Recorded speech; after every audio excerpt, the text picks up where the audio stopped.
블라디보스톡. 옛 발해의 땅 연해주의 중심 도시이자 태평양 방면으로 향하는 러시아 공화국 굴지의 항만 도시이다. 또 드넓은 러시아를 횡단한 시베리아 횡단 열차의 종착지이기도 하다. 그리고 일제강점기 우국지사들이 달려가 권업회 국민회를 조직하고 독립운동의 기지로 삼았던 땅. 블라디보스톡에 한인들이 들어와 살기 시작한 것은 금강만의 군항이 건설되던 무렵인 1873년부터다. 블라디보스톡은 일제강점기 동안 독립운동의 최대 근거지였다. 러시아 지역의 독립운동 사적지를 찾아 나선 조사단은 블라디보스톡에서 20여일간의 긴 여정을 시작했다. 조사단은 블라디보스톡에서 개청리와 신한촌, 블라디보스톡 인근 연해주 지역 한인 마을을 조사할 것이다. 이르크추크, 울란우데, 치타에서는 독립운동과 공산주의, 러시아와 관계된 유적지를 찾아볼 것이다. 자유시 참변지인 스바보드니에서는 관계 유적지를 조사하고 하바롭스크의 독립운동가들의 활동, 그리고 니항 사건의 현장인 니콜라이예프스크나 아무레의 한인 거주지 등에 대한 조사를 할 것이다.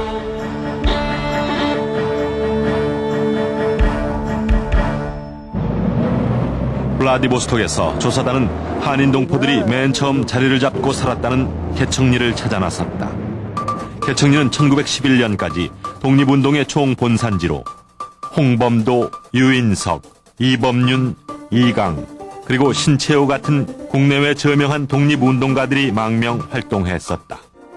보그라니치나야 거리, 이곳이 개청리의 중심지였다. 한인들의 학교인 한민학교가 세워지고 해조신문, 대동공부와 같은 항일신문이 이곳에서 발행됐다. 또 한일합방을 반대하는 성명회 선언서가 이곳에서 발표됐었다. 많이 있잖아요. 기획 팔고 하는데. 블라디보스톡에 최초로 이주한 한인 몇 가구는 웅동마트에 말뚝을 치고 뚝을 쌓아 거주했다. 차츰 둔동마트 쪽으로 올라가 살게 되면서 한인 촌락을 형성하게 됐다. 신한촌이 건너다 보이는 곳에 자리한 극동대학은 한국학대학이 생겼을 정도로 한국학 연구가 활발히 이루어지고 있는 곳이다. 1899년 동아시아 나라와 민족들을 연구하기 위해 세워진 동방학원이 1911년 극동대학으로 명칭을 바꾼 후 오늘에 이르고 있다. 1911년 러시아 당국은 콜레라를 근절한다는 구실로 개청리의 한인 동포들을 시내 외곽 지역으로 이주시켰다. 한인 동포들은 신한촌을 건설했고 권업회를 중심으로 대한광복군 정부를 조직, 항일 독립투쟁을 구체화하기 위한 준비를 시작했다. 4월 17일간지다 이렇게 됐다고. 그러니까 내 생각에는 서울거리는 광양이 같이 테러를 평양에서는 된 것이 아니라 현재 블라디보스톡의 중심지인 하바로브스크 거리 일대가 신한촌이 있던 자리다.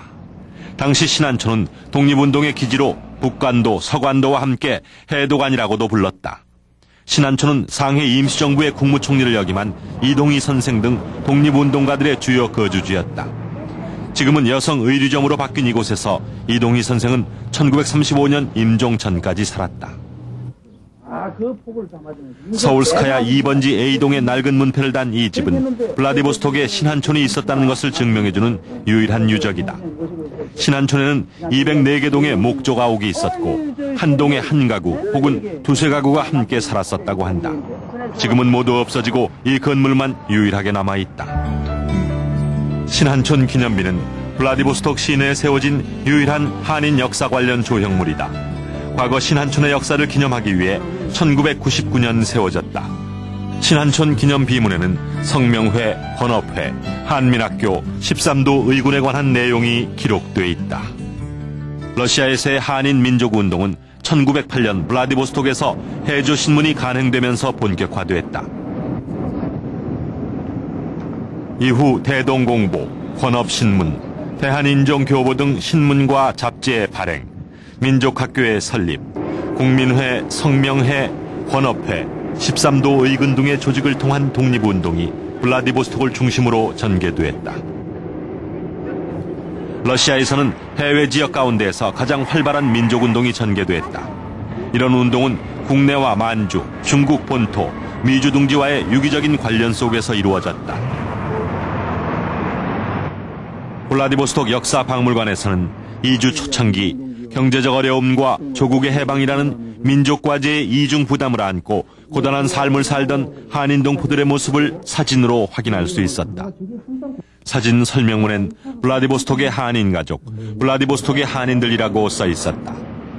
조사단은 옛 일본 영사관 건물과 우리 민족 최초의 대학인 블라디보스톡 조선사범대학 건물을 거쳐 베르바얄레츠카역으로 향했다. 1937년 러시아 당국의 강제 이주 정책에 의해 수많은 한인 동포들이 눈물로 떠나야 했던 곳, 그리고 한 달 후 한인 동포들이 도착한 곳은 카자흐와 우즈베크 공화국이었다. 베르바얄레츠카역 주변에서 상해 임시정부의 국무총리였던 이동휘 선생의 묘소를 찾아보았으나 확인하지 못했다. 이동휘 선생은 1935년 1월 수청지방을 방문하고 당시 많은 한인 동포들이 석탄을 캐던 이곳 아르좀 탄광을 방문했다. 그때 눈보라를 만나 심한 독감에 걸린 후 회복하지 못하고 62세를 일기로 별세했다. 조사단은 우스리스크로 향했다. 1920년까지 연해주에서 한인 동포들이 가장 많이 살았던 곳이라고 한다. 그만큼 인구가 많고 교통의 요지이기 때문에 한인의 숨결이 가장 많이 서린 곳이기도 하다. 우스리스크에 도착한 조사단은 먼저 우스리스크 한인협회를 찾았다. 이곳에선 연해주 고려인의 민족교육은 물론 언론, 문화센터의 역할까지 하고 있다. 같은 건물 안에 우스리스크 고려민족문화자치회에서 운영하는 한인학교인 고려학교가 있었다. 현재 우스리스크에 사는 한인 동포들의 자녀들을 대상으로 한국어 교육도 하고 있다. 우스리스크에서 꼬르사코프카로 나가는 길목에 있는 4월 참변 추모탑이다. 4월 참변은 1920년 4월 4일 새벽에 개시됐다. 처음에는 러시아 백군을 지원하는 일본군과 러시아 혁명군과의 교전이었다. 한인 독립군은 러시아 혁명군을 도우러 출동했다. 4월 5일 새벽까지 일본군과 육박전으로 격렬하게 싸우던 한인 빨치산 240명은 이곳에서 모두 전사했다. 우스리스크 외곽을 유유히 흐르는 수이푼강. 이곳은 이상설의 유적지다. 1917년 우스리스크에서 병사 순국한 이상설의 유해가 이 강변에서 화장됐다. 추풍 지역의 한인촌에 대한 조사는 추풍 코르사코브카에서부터 시작됐다. 추풍 코르사코브카는 추풍 지역에 형성된 초기 한인촌 가운데 한 곳인 허커우로 추정되는 곳이다. 마을 입구에 설립연도를 알려주는 1869년이라는 간판이 서 있는데 이로 미루어 초기 한인 이주 개척 시기부터 형성된 마을이었을 것이다. 또 규모도 상당히 컸었던 것으로 짐작된다. 1890년대에 제작된 것으로 추정되는 아국 여지도에 의하면 1569명의 인구가 살았었다고 한다. 조사단은 허커우를 찾기 위해 한인 동포들을 찾았다. 독립운동가 박진순의 사위인 김원소공을 만났다. 1937년 강제 이주 이전 한인 동포들의 공동묘지였다는 곳을 찾아가 보았다. 잡초만 가득할 뿐 분묘를 확인할 수는 없었다. 추풍 지역의 한인촌의 역사를 더듬어가는 조사단의 연구는 부칠로브카로 이어졌다. 부칠로브카는 추풍 4사 가운데 하나인 육성촌이 있던 자리다. 코르사코브카에서 북서쪽으로 10여 킬로미터 떨어져 있는데 지금은 약 500가구의 러시아인들이 살고 있다. 1922년 이병희와 장인혁이 독립군을 이끌고 러시아 적군을 도와 러시아 백군을 지원하는 일본군을 크게 무찌르고 승리했었다고 한다. 한인들 흔적으로 하여튼 그 육성청에 하여튼 한인들이 살았던 그 흔적으로는 연자방하고 확실하지. 연자방앗돌이 있는 것을 보면 이곳엔 틀림없이 한인촌이 있었을 것이다. 아국 여지도에 의하면 육성촌은 2827명의 한인이 사는 규모가 큰 마을이었다고 한다. 육성촌은 또 프로문학의 선구자였던 시인 조명희 선생의 유적지이기도 하다.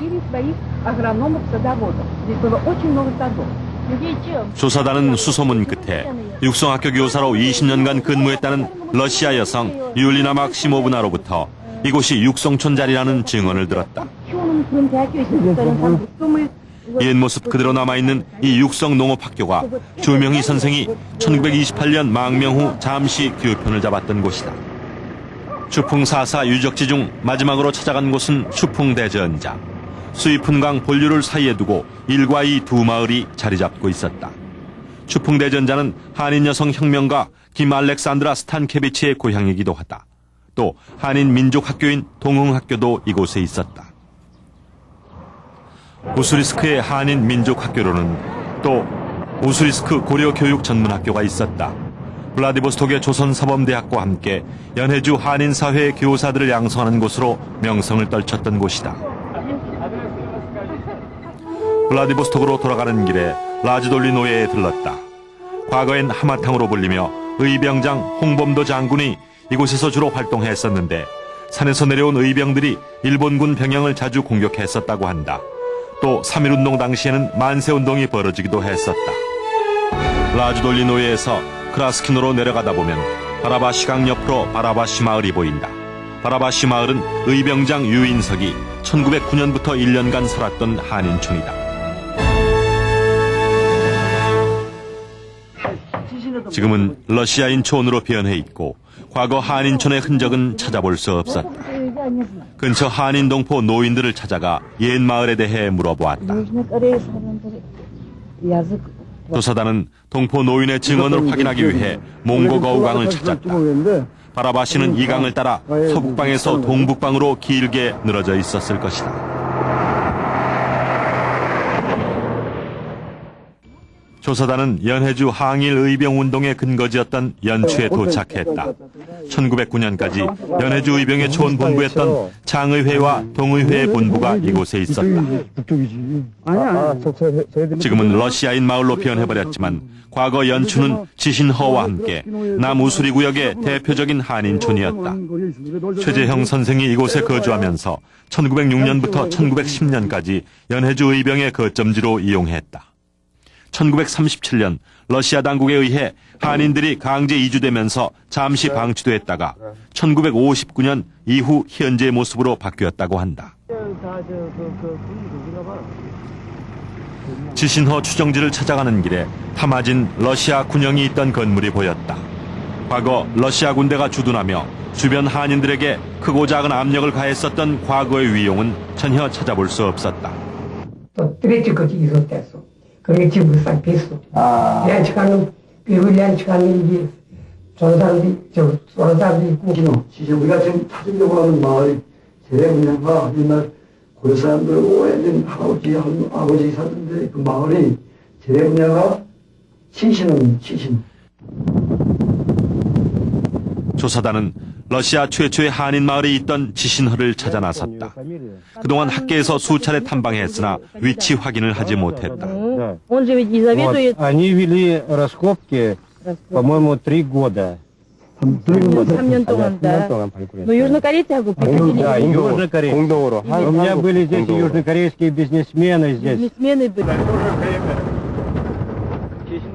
이번 탐방에서도 위치 파악은 쉽지 않았다. 조사단은 지신허 마을터에서 연자방아 맷돌 2기와 집자리 및 주춧돌을 발견했다. 한인 거주지였음을 말해주는 유적들이었다. 지신허는 러시아 지역 50만 고려인 역사의 발원지다.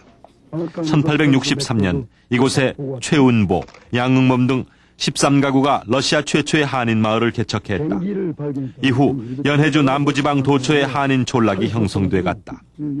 지신허는 서쪽으로 10여 킬로미터 떨어진 항일 세력 근거지인 연추와 더불어 대규모 한인 집단 거주지로 성장해 갔다. 1890년대에는 동서 2km, 남북 12km에 달했으며 한인 주민은 거의 1,700명에 이르렀다.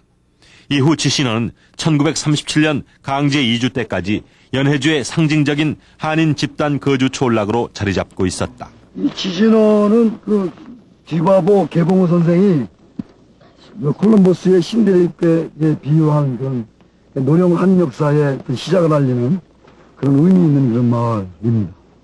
그래서 우리가 지금 이 지신허 마을의 첫 번째 이주지로 추정되는 건지 여기 와서 지금 조사를 하고 있는 거예요. 함경북도 경흥의 13가구, 그중 최운보, 양흥범인 두 사람이 이끌고 왔던 그런 무작정 왔던 그 마을 정책했던 마을 지신허입니다. 상해 임시정부 초대 재무총장을 지낸 최재형 선생이 의병 200여 명과 함께 활동을 한 곳이기도 하다. 아마 이 지역은 그 지금 현재 바라노북가 강 상류하고 비노그라드나야 상륙하고 만나는 보다는 좀 가까운 지점에 지금 위치하는 것으로 지금 지점이 자세히 봐야 되겠지만 시내코베이스도 하나 있었지. 이거밖에 두 개 있어. 나란히 두 개 있어. 고기 맞아 이게 그게 제일 완벽해. 시넬 맞아. 이게 대충 위에 게 없는데. 코르사코프, 코르사코프까지는 없지. 시넬코프, 그 다음에 여기 와가지고 본 맷돌 2개. 이런 맷돌 상태가 거의 똑같죠. 규모나 크기나 거의 비슷한데. 그러니까 여기가 말하자면 넓이가 상당히 넓은 나무는 아주 마을의 정자나무가 아니었나. 이렇게 추측이 돼요. 그 밑에는 말하자면 구조물로서 몇 가지 돌들이 배열이 돼 있고, 확인이 안 되는 그런 마을 집들이 너무 많기 때문에 사실 일괄적으로 파악할 수는 없어요. 근데 대개 추론해가지고 지신어가 북에서 남으로, 그러니까 이 지신어 강을 따라서 한 10여 킬로 이상 이렇게 마을이 배열이 돼 있었는데, 그 중에서 여기는 아주 마을의 어떤 센터에 해당이 되지 않았나 이렇게 생각이 듭니다. 그래서 적어도 이 자리에는 한 100여 호, 수십 호 이상, 100여 호, 여기 집중적으로 마을이 자리를 잡고 있었던 것 같아요. 그래서 연보에 보면은 13도 창의군 대를 제구에서 했다. 제구, 한자로 제구가 나오는데, 그거는 저는 제피고가 확실하다고 봐요. 그래서 지신의 제구, 이게 마담 지신어를 일반적으로 마담 둘러싼 지명으로 보기 때문에 13도 창의군 대가 개최된 지역은 거의 여기가 이 지점이 확실하다고 그렇게 판단을 합니다. 국내 처음으로 지신허의 존재를 확인한 조사단은 달리네레첸스크로 향했다. 달리네레첸스크로 가는 중에 스파크 스탈리니에 들렀다. 1919년 3.1 만세운동 후 이곳 스파크 스탈리니에서도 만세운동이 있었다. 달리네레첸스크는 1920년 청산리 전투 이후 일제 추격을 피해 중국 밀산을 탈출한 만주 독립군이 집결했던 곳이다. 이 탑은 1921년 12월 4일 한인 빨치산이 러시아 백군과의 전투에서 전사한 것을 기념하는 탑이다. 달리네레첸스크 빨치산 부대는 1921년 9월 결성됐는데 러시아 백군이 한인 빨치산을 공격한 것도 바로 그 무렵이다. 이 전투에서 한인 빨치산은 605명의 적군을 죽이고 48명이 전사했다. 강을 낀 평원지대를 달려 리포로 향했다. 리포는 연해주 한인사회의 대표적인 민족학교인 명동학교가 있던 곳이다.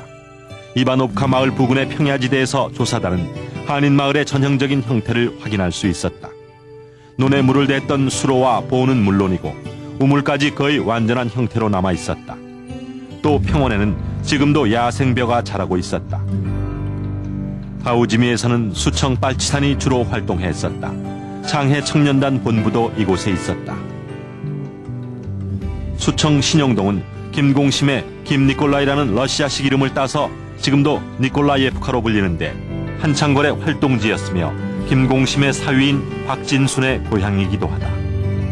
한창걸은 1918년 4월 이곳에서 한인동포 최초의 볼셰비키 농민 조직인 촐락 소비에트를 결성했었다.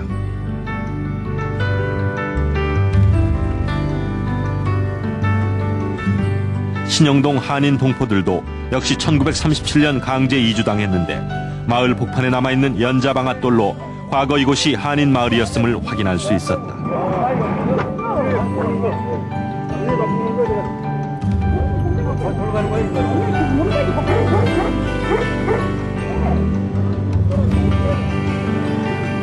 성문이 어떤가요?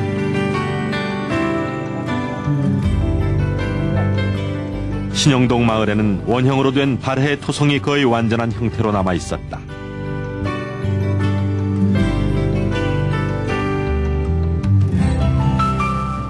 신영동은 한창걸, 김경천 등이 주도한 한인 빨치산 근거지 중에 한 곳이었다.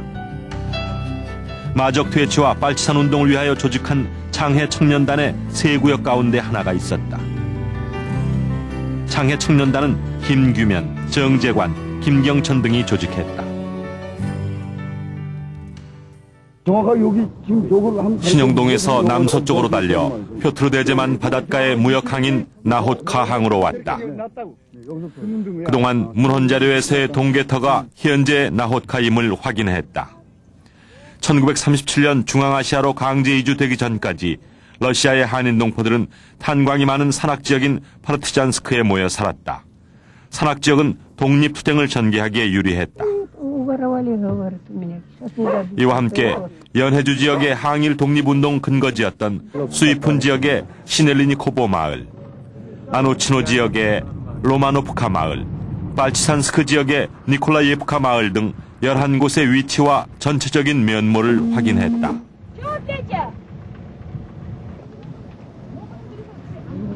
어디서 오셨신 거? 우리 서울. 예수니까요. 네, 남도서. 까리 우리는 얼마나 가면 붙을까? 조금만 주세요. 조금만. 연해주 지역의 항일 독립운동 유적지 답사를 마친 조사단은 시베리아의 항일 독립운동 유적지 답사를 위해 이루쿠츠크로 향했다. 1920년 7월 이루쿠츠크에서 러시아 안의 고려 공산단체 제1차 대표회의가 소집됐다. 1921년 5월에는 한인 공산주의자 대회를 개최하고 이동휘의 상해파 고려 공산당과 대립하는 또 하나의 고려 공산당을 결성했다. 그 뒤 상해파 고려 공산당과 이루쿠츠크파 고려 공산당은 서로의 유일 정통성을 주장하면서 레닌 집단에 경쟁적으로 접근 반목 관계에 들어갔다. 상해파는 중국 및 일본 공산주의자들과 제휴하여 국내 공장 및 민족 무장단 지원 등을 통해 세력을 키워나갔다. 이루쿠츠크파는 상해 지부 설치, 상해 고려 공청 조직, 러시아 안의 한인 군사조직 장악 및 러시아 안의 한인 볼셰비키화 공작 등을 통해 세력을 확대해 나갔다. 이곳은 무라비예프 시베리아 총독의 관저였다. 현재는 도서관인데 한인 신문을 비롯 한인 관계 자료들을 많이 보관하고 있다. 1921년 5월 한인 공산주의자 대회가 열린 곳이다. 상해파 고려공산당과 대립하는 이루쿠츠크파 고려공산당이 창당됐다. 이 두 조직은 러시아 안에 한인 군사조직을 두고 쟁탈전을 벌이며 대립했다.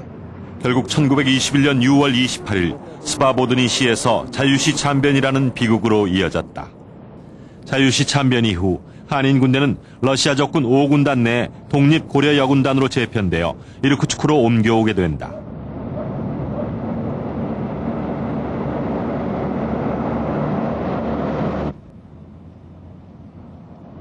칼란다리 슈빌리는 자유시 참변과 관련해 우리 역사에 중요한 영향을 미친 인물이다. 칼란다리 슈빌리는 고려공산당 대회 이후 조직된 고려군정의회 총사령관으로 유동열 최고려와 함께 합동민족군대 한인 600명을 데리고 자유시에 도착해서 자유시 참변을 주도했다. 자유시 참변에서 희생된 독립군 전사자만 수백 명이었다. 게다가 생존자 864명도 전원 러시아 적군의 포로가 됐다. 조사단의 여정은 울라노대로 이어졌다. 1920년 레닌이 약속한 상해 임시정부의 독립운동 자금 금괴 40만 루블 상당이 울라노대역에서 두 경로를 거쳐 상해로 운반됐다. 키로프 광장에는 공산주의 운동을 위해 싸운 사람들에게 바치는 탑이 있다. 소비에트 혁명을 위해 싸우다 전사한 혁명가들을 기념하는 비문이 한글 등 4개국어로 쓰여 있다. 바이칼호를 따라 시베리아 중심부까지 거슬러 왔던 조사단은 치타로 향했다.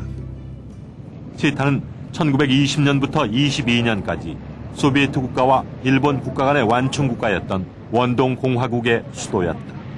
치타에서는 1911년 이강 정재관이 주관하던 대한인 국민회 시베리아 총회가 조직됐다. 시베리아 총회의 기관지로는 대한인정교보를 발행했다.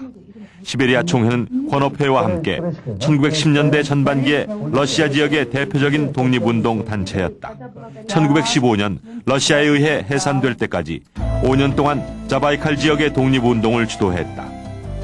조사단은 치타에서 대한인 국민회, 시베리아 총회, 대한인 정교보, 한인 정규학교에 관한 유적지를 조사할 것이다. 지금의 치타 시내 가장 중심부인 레닌그라드 거리를 1920년대에는 한인 거리라는 뜻의 가레이스카야 울리차라고 불렀다.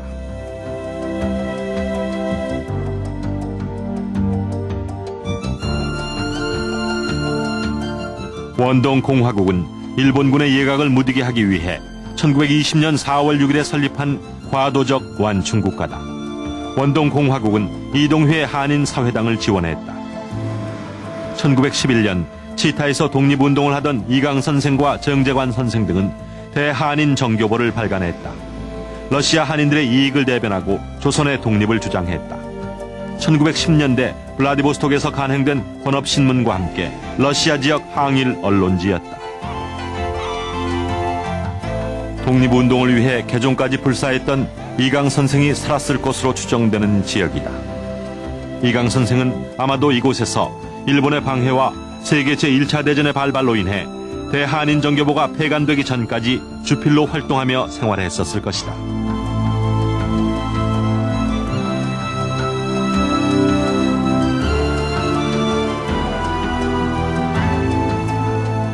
선교와 독립운동을 위해 이강 등이 세운 민족학교인 치타 한인 정교학교는 건물이 남아있지 않고 그 자리를 정확히 찾을 수 없었다.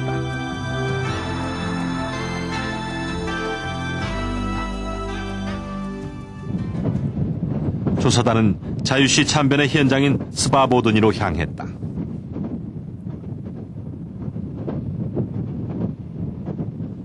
스바보드니의 수라셉카역에서 발생한 자유시 참변은 독립운동 사상 가장 처참한 사건이라고 기록돼 있다. 상해파 고려공산당과 이르쿠츠크파 고려공산당은 창당 이후 서로 한인 분대를 두고 대립했었다. 그러다 1921년 봄에는 당권 문제까지 겹쳐 충돌의 위기에 있었다. 그러자 코민텔은 동양 비서부가 직접 나섰고 상해파 고려공산당의 무장 해제를 요구했다. 박일리아가 이끄는 사할린 의용군을 중심으로 한 저항군은 무장 해제를 거부했고 현재 체스노코프역으로 불리는 스라셉카역에 집결해서 대항했다. 결국 저항군은 사망 수백 명, 포로 864명, 그 외 59명이 행방불명이었다.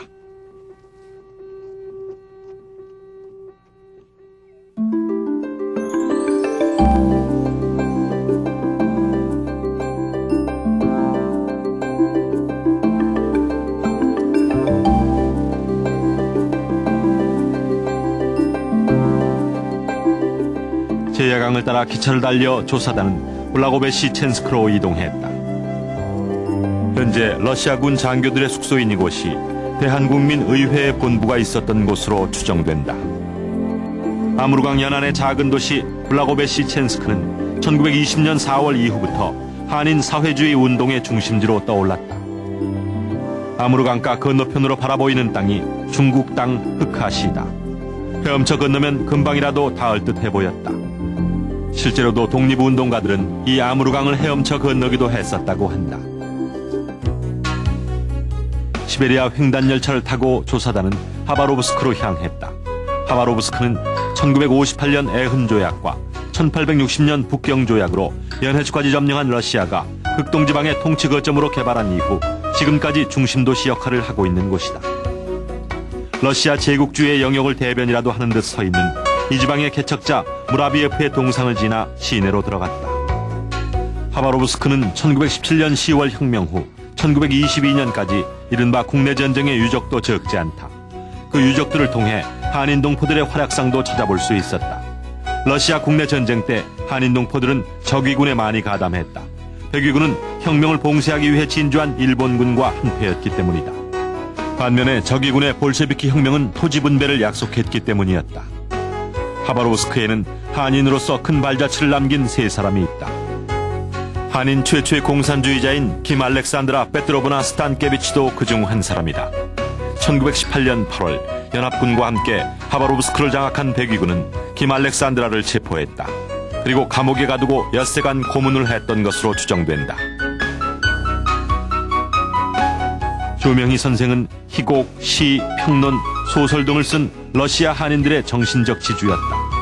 1938년 4월 15일 사형 언도를 받고 5월 11일 총살됐다. 1920년대 말 소련 적군의 한인 장교였던 김유천도 하바로브스크에서 한인으로 큰 자취를 남겼다. 김유천 거리를 지나 조사단은 푸시키나 거리에 있는 빨간 벽돌집을 찾아갔다. 이상설 선생이 연흥용주 곤다치 총독의 촉탁으로 일을 하기도 했던 단층의 이 작은 빨간 벽돌집은 1917년 러시아 혁명 전까지 연흥용주 총독 관저로 쓰였던 곳이다.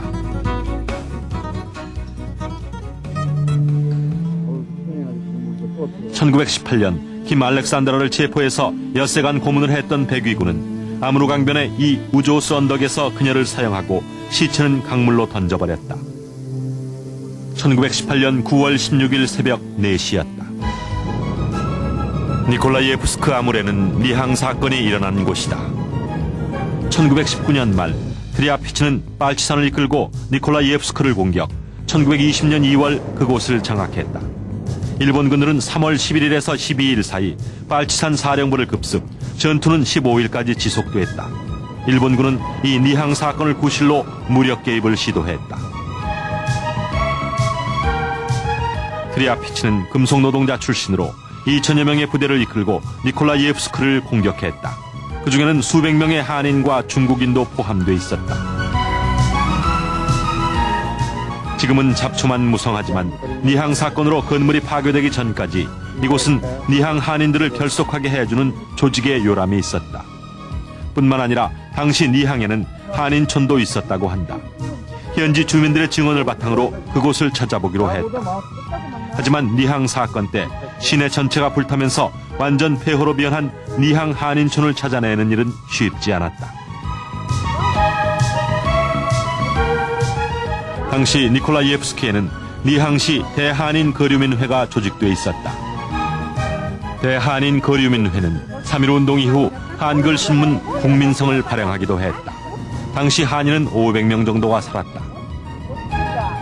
니콜라이에프스크 박물관장의 설명에 따르면 바로 이곳 도로 양쪽에 한인촌이 있었다고 한다.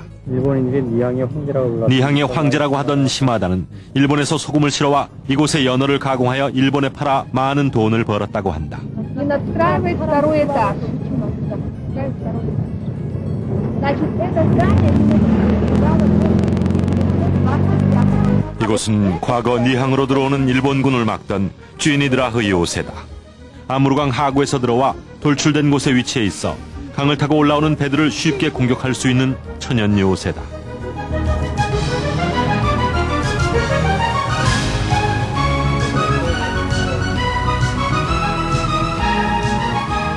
이어서 조사단이 찾아간 곳은 니항 사건의 주무대였던 일본 영사관 건물이 있던 자리다. 그러나 당시의 건물은 모두 불타 없어지고 자리만 남아 있었다.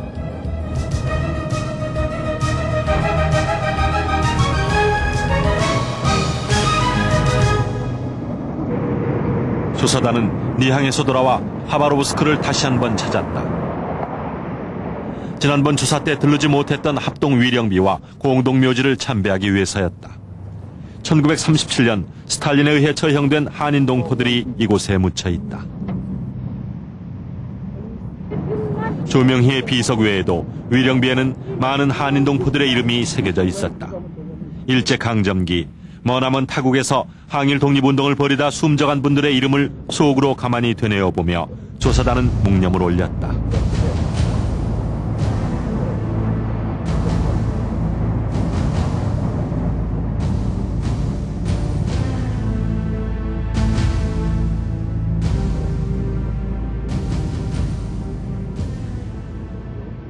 하바로브스크에서 서쪽으로 차를 달려 1시간 반 거리에 있는 볼로차예프카 전투 희생자 탑.